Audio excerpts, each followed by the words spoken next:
नमस्कार मेरे प्यारे विद्यार्थियों, एमएस वर्ल्ड की ऑनलाइन कक्षा में आप सभी का हार्दिक स्वागत है। साथियों, हम बीए थर्ड सेमेस्टर प्राचीन इतिहास की एक श्रृंखला प्रस्तुत कर रहे हैं, जिसके अंतर्गत आज का जो हमारा टॉपिक है, आज का जो हमारा चैप्टर है, वह है चंदेल वंश। क्या है? चंदेल वंश।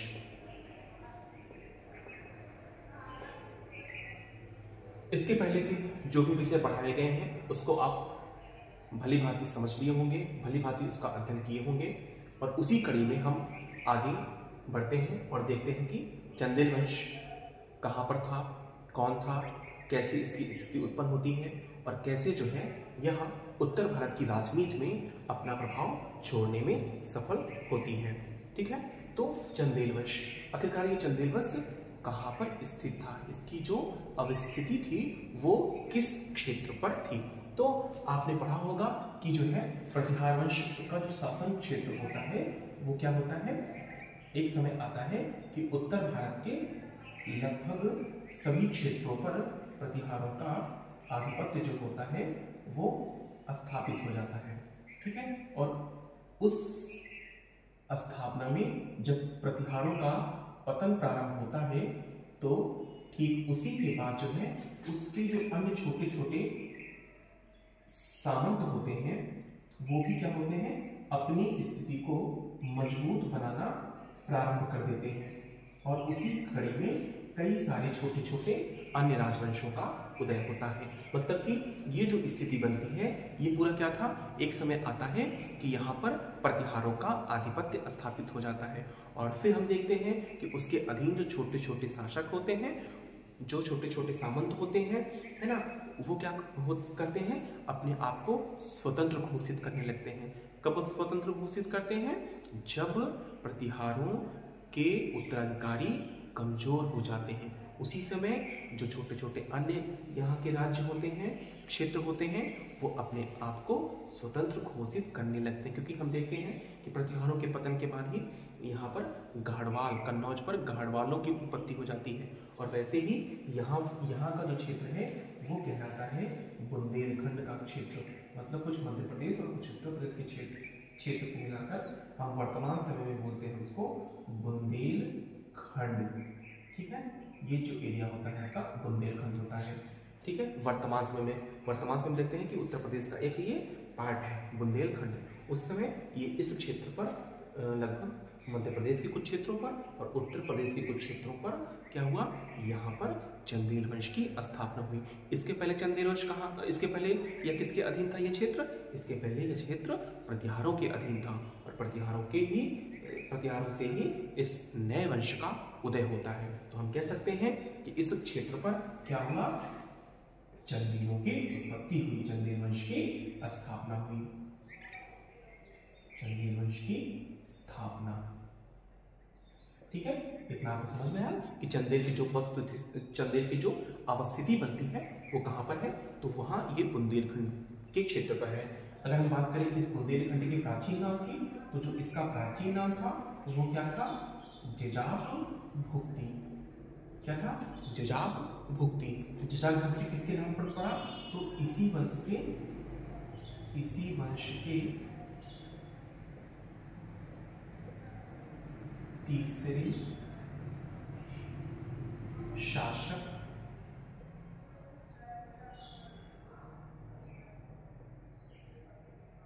जयशक्ति के नाम पर इसका नाम पड़ा। मतलब कि जजाक इसी जयशक्ति के नाम पर ही पड़ा। बात समझ में आई इतना कि बुंदेलखंड में चंदेलों के शासन क्षेत्र स्थापित होता है। बुंदेलखंड का जो प्राचीन नाम था वो क्या था, जजाक भुक्ति था। इतना क्लियर आपको? ठीक है, अब चलिए देखते हैं चंदेल वंश के बारे में। तो चंदेल वंश जो है आपने क्षेत्र देख लिया, इनका क्षेत्र कहाँ पर है वो आपने समझ लिया। ठीक है, अब हम बात करें इनके स्रोत की, तो जो इस स्रोत है वो कहाँ कहाँ से हमको जानकारी प्रदान करते हैं। तो जो इसका सबसे महत्वपूर्ण स्रोत है वो है आपका क्या है, खजुराहो अभिलेख। क्या है? खजुराहो अभिलेख है। ये इसका जो है इसके शासनकाल के बारे में हमको विस्तार से जानकारी देता है। और क्या कह सकते हैं हम, एक है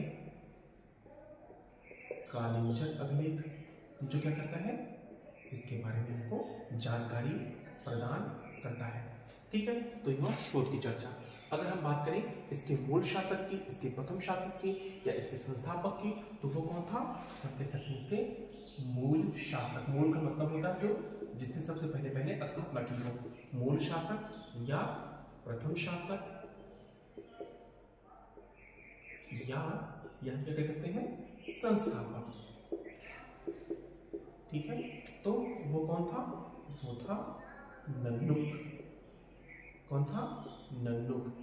ठीक, नन्नुक ने 831 ईस्वी में इस वंश की स्थापना की।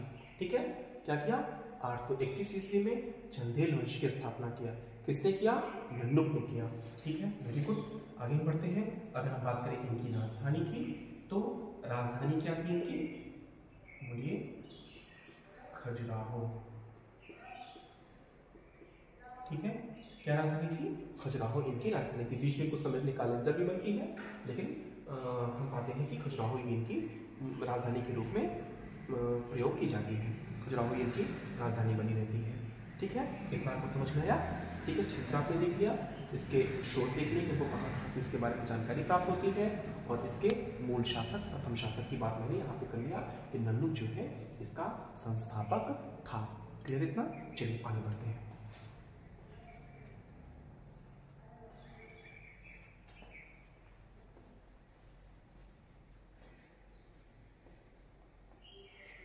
देखिए, नन्नुक के बाद कुछ ऐसे शासक हुए जो महत्वपूर्ण से मालूम की। इसके बाद वाकपति शासक बने। वाकपति है ना, जयशक्ति,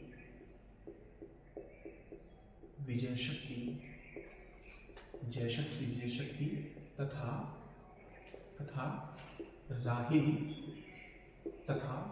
राहिल शासक बने।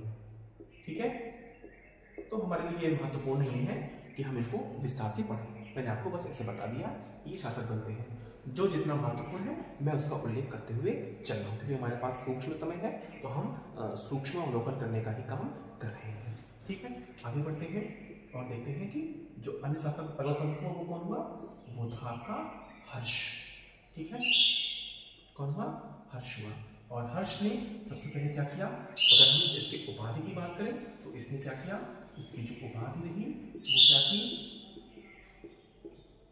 परम भट्टारकी।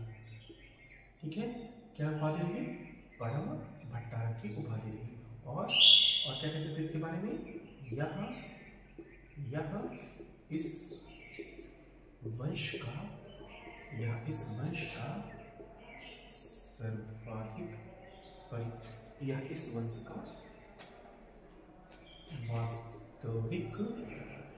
वास्तविक क्या था, संस्थापक था। यह इस वंश का वास्तविक संस्थापक था। ठीक है, तो ये हुई कुछ हर्ष के विषय में बात। ठीक, कौन हुआ, हर्ष। इसका जो शासनकाल है वो कब से कब तक है, 900 से 925 ईस्वी। ठीक, अगले शासक की बात करें तो अगला शासक कौन है, यशोवर्मन। यशोधर्मन भी हम लोग कहते हैं, बहुत अन्य नाम भी मिलते हैं। इनका नाम लक्ष्मण वर्मन भी मिलता है। इसका जो शासनकाल था 930 से 950 ईस्वी। ठीक है, 930 से 950 ईस्वी इसका शासन काल था। ठीक है, इतना समझ में आया आपको। यह भी क्या था, इस वंश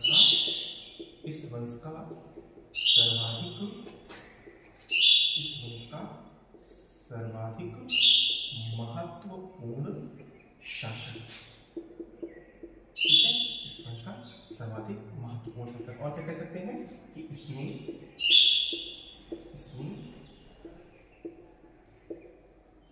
चतुर्भुज इसने चतुर्भुज मंदिर का निर्माण, इसने चतुर्भुज मंदिर का निर्माण करवाया।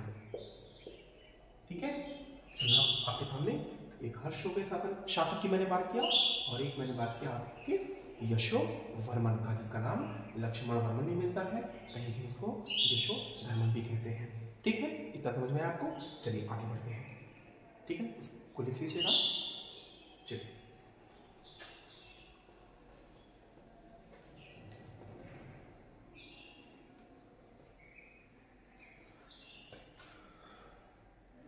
अगले शासक का नाम है धन।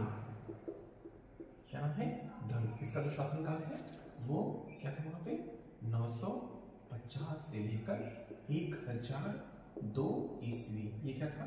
इसका शासन काल था।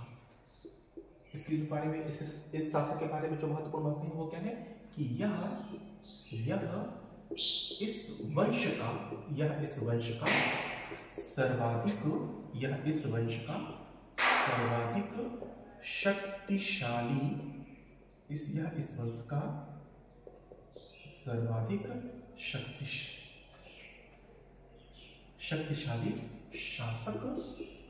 शक्तिशाली शासक हुआ। ठीक है, क्या था? यह इस वंश का सर्वाधिक शक्तिशाली शासक हुआ। अगर हम बात करें इसके विजय की, तो विजयों में इसने प्रतिहारों पर विजय प्राप्त की। ठीक है, प्रतिहारों पर विजय प्राप्त की। और हम क्या कह सकते हैं? ग्वालियर पर विजय। ठीक है, और हम क्या कह सकते हैं? कौशल पर विजय,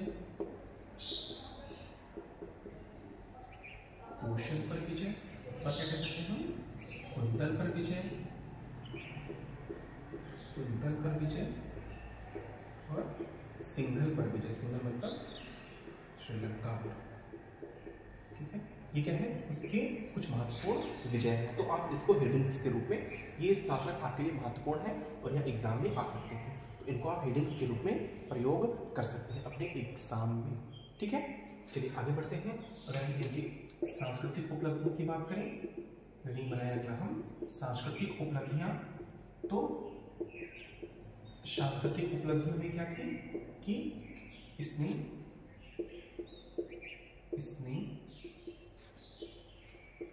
खजुराहो में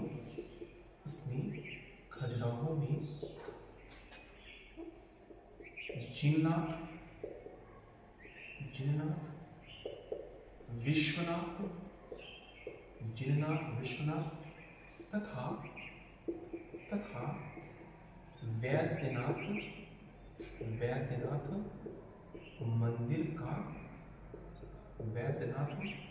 मंदिर का निर्माण करवाया। ठीक है, वैद्यनाथ मंदिर का निर्माण करवाया। ठीक है, तो यह हुआ आपके धन से संबंधित कुछ महत्वपूर्ण हेडिंग्स, कुछ महत्वपूर्ण पॉइंट्स। ठीक है, चलिए आगे बढ़ते हैं। अब हम बात करते हैं एक ऐसे शासक की जिसने इस वंश को अपने चरमोत्कर्ष पर पहुंचा दिया, जिसने इस वंश को गरिमामयी बना दिया। क्या नाम है उसका? क्या आप लोग को पता है उसका नाम? बताइए। उसका नाम है विद्याधर। क्या नाम है? विद्याधर। इसका जो शासनकाल मिलता है वो 1019 से लेकर 1029 के बीच मिलता है। ठीक है, 1019 से 1029 के बीच में। यह क्या था? यह इस वंश का सर्वाधिक शक्तिशाली एवं महत्वपूर्ण शासक था। सर्वाधिक शक्तिशाली एवं महत्वपूर्ण शासक था। अगर हम बात करें इसकी विजय की, तो इसकी जो विजय थी वो क्या थी? हम कह सकते हैं क्या? प्रतिहारों पर थी। ठीक है, अब देखो थोड़ा सा यहाँ पे आपके लिए इम्पोर्टेंट हो जाता है कि जो प्रतिहारों पर विजय थी वो थोड़ा सा इतिहास में बहुत फेमस है। क्या फेमस है, थोड़ा सा यहाँ कहानी के रूप में सुन लीजिएगा कि जब महमूद गजनवी का आक्रमण भारत पर होता रहता है तो उसी समय यह जो एक आक्रमण होता है वो प्रतिहारों पर भी होता है। और प्रतिहारों पर जो शासक था राजपाल, वो क्या करता है, महमूद गजनवी का जब आक्रमण होता है प्रतिहारों पर, अब आप कहेंगे कि प्रतिहारों पर ही तो इनकी स्थापना हुई है, ठीक है, तो ये नहीं, प्रतिहार जो था वो सिमटता चला गया और जो उसका शासन क्षेत्र था वो बहुत सीमित हो गया था। तो जब सीमित हो गया था तब भी क्या था, वो जीवित अवस्था में था, भले उसके उत्तराधिकारी कमजोर हो गए थे लेकिन वो अभी भी क्या हुआ था, समाप्त प्राय नहीं हुआ था। तो उसी कड़ी में जो है महमूद गजनवी क्या करता है, यहाँ पर क्या करेगा, आक्रमण कर देगा। और राज्यपाल क्या करेगा, उसके आक्रमण का सामना नहीं करेगा, क्योंकि तो आपको पता होगा कि अगर कोई भी इतिहास में राजा जो आक्रमण का सामना नहीं करता है, भाग जाता है, उसकी स्थिति सही नहीं मानी जाती है, उसको इतिहास में बहुत गलत दृष्टि से देखा जाता है। राजा का कर्तव्य होता है कि युद्ध का सामना करे, युद्ध से भागने के लिए वो राजा नहीं बना है, वो बना किस लिए है, ताकि वो युद्ध का सामना कर सके, अपनी प्रजा की रक्षा कर सके। तो अब जब ये आक्रमण करेगा, ये भाग जाएगा, तो ये बात जो है विद्याधर को कतई रास नहीं आएगी और वो क्या करेगा, तुरंत जो है प्रतिहारों पर आक्रमण कर देगा। और क्या करेगा, बताइए क्या करेगा, वो राज्यपाल की हत्या कर देगा और राज्यपाल को यहाँ पर मार देगा, समाप्त कर देगा। ठीक है, तो सॉरी, प्रतिहारों पर आक्रमण में यही कंडीशन बनती है। ठीक, अगला क्या कह सकते हैं, गजनवी से सामना। ठीक है, इसका गजनवी से भी सामना होता है और उस सामना में ये बहुत चालाकी से गजनवी जब इसके ऊपर आक्रमण करता है तो बहुत चालाकी से बचने का प्रयास करता है और फिर बाद में इसका सामना होता है गजनवी से। हालांकि उस युद्ध में जो है क्या होता है, कोई ठोस निष्कर्ष नहीं निकलता है और अंततः दोनों के मध्य एक संधि हो जाती है। ठीक है, तो प्रतिहारों से भी इसका सामना, गजनवी से भी इसका सामना होता है। ठीक, अगला हम कह सकते हैं इसका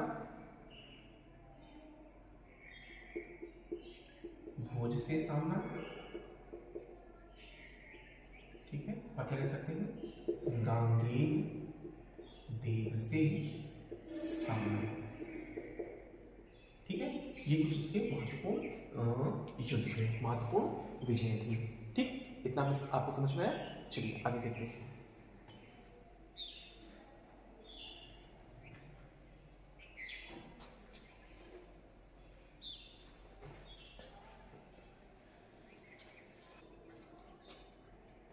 अगला और अंतिम महत्वपूर्ण शासक है जिसका नाम है परमल द्वितीय या परमल। क्या नाम है, परमल द्वितीय या परमल। इसका जो शासनकाल मिलता है वो 1165 से लेकर 1203 ईस्वी। 1165 से लेकर 1203 ईस्वी इसका शासन काल रहा। ठीक है, और परमल द्वितीय भी इतिहास में बहुत फेमस रहा है। क्यों फेमस रहा है, क्योंकि जो इसका इतिहास रहा है वो दो इसके सैनिक हुए जिसका नाम था आल्हा एवं ऊदल। आल्हा एवं ऊदल का नाम तो आप सुने ही होंगे और खासकर जो है खासकर ग्रामीण इलाकों में आल्हा ऊदल नामक गीत भी बहुत प्रचलित है। आल्हा ऊदल कैसा गीत है, ये एक जो है हम कह सकते हैं मोटिवेशनल गीत है ना। तो इससे क्या होता है कि व्यक्ति के अंदर मोटिवेशन जागृत होता है इन गीतों के माध्यम से। क्यों, क्योंकि जो आल्हा ऊदल थे वो क्या थे, एक बहुत बहादुर सैनिक हुआ करते थे इस समय। और परमल द्वितीय के शासनकाल में जब पृथ्वीराज चौहान का मतलब पृथ्वीराज तृतीय का जब आक्रमण होता है तो बहुत डटकर जो है आल्हा ऊदल ने सामना किया। हालांकि पृथ्वीराज तृतीय की विजय हो जाती है किंतु वो बहुत बहादुरी के साथ लड़ते हुए मारे जाते हैं। ठीक है, और एक ग्रंथ है जगनिक, एक लेखक है जगनिक जिनका ग्रंथ है आल्हा खंड, उसमें भी उनकी बहुत बहुत प्रशंसा की गई है और उसमें आल्हा की तुलना युधिष्ठिर से की गई है और ऊदल की तुलना भीम से की गई है। तो आल्हा ऊदल के कारण जो है इनका शासनकाल बहुत ज़्यादा फेमस प्रसिद्ध हो जाता है। ठीक है, तो परमल द्वितीय क्या थे, ये भी एक महत्वपूर्ण शासक थे और इनका जो सबसे महत्वपूर्ण युद्ध हुआ वो क्या था, महोबा का युद्ध। क्या हुआ, महोबा का युद्ध कब हुआ, 1182 ईस्वी में। कब हुआ, 1182 ईस्वी में। किसके बीच हुआ? इसमें दो प्रतिनिधि थे, एक तरफ था परमर्दिदेव और दूसरी तरफ कौन था? पृथ्वीराज तृतीय, जिसको हम पृथ्वीराज चौहान के नाम से जानते हैं। इसकी तरफ से जो मुख्य सेनापति था, मुख्य जो इसके सैनिक थे वो थे आल्हा एवं उदल, जिन्होंने बड़ी बहादुरी के साथ इस युद्ध को जीता और इस युद्ध में भाग लिया। हालांकि मुझे तो पृथ्वीराज तकलीफ होती है। इस युद्ध की सूचना कहाँ से मिलती है? तो इस युद्ध की सूचना हमको मिलती है जयानन के पृथ्वीराज विजय से, और कहां से मिलती है हमको? जगनिक के आल्हा खंड से। ठीक, ये इस समय के कुछ महत्वपूर्ण पॉइंट थे। अंततः 1203 ईस्वी में कुतुबुद्दीन ऐबक ने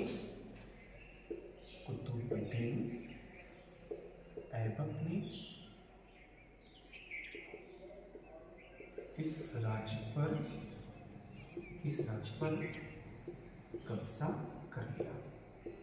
राज्य पर कब्जा कर लिया। ठीक है, और इस तरह चंदेल वंश का पतन हो जाता है। तो आप एक काम करिएगा, आप थोड़ा सा धंग को तैयार कर रखिएगा और विद्याधर को, हो सकता है परमर्देव भी आ जाए, लेकिन धंग और विद्याधर आपके लिए मोस्ट इम्पॉर्टेंट प्रश्न बन सकता है, मतलब मोस्ट इम्पॉर्टेंट टॉपिक है। इसको थोड़ा सा आप ध्यान से तैयार कर लीजिएगा। ठीक है, यहाँ से जो बातें ना समझ में आई आप जो है मुझे कमेंट कर दीजिएगा, मैं आपको और अच्छे से वहाँ पे बता दूंगा, या आप जो है नहीं समझ में आएगा तो आप जो है उस पर मैसेज करिएगा, मैं उसको और विस्तार से बताने का काम करूँगा। ठीक है, अगर आपको ये मेरी श्रृंखला पसंद आ रही हो तो आप वीडियो को प्लीज़ जो है थोड़ा सा लाइक और कमेंट, शेयर और सब्सक्राइब कर दीजिएगा। ठीक है, आशा करते हैं कि आपको यह क्लास पसंद आई होगी। ठीक है, धन्यवाद।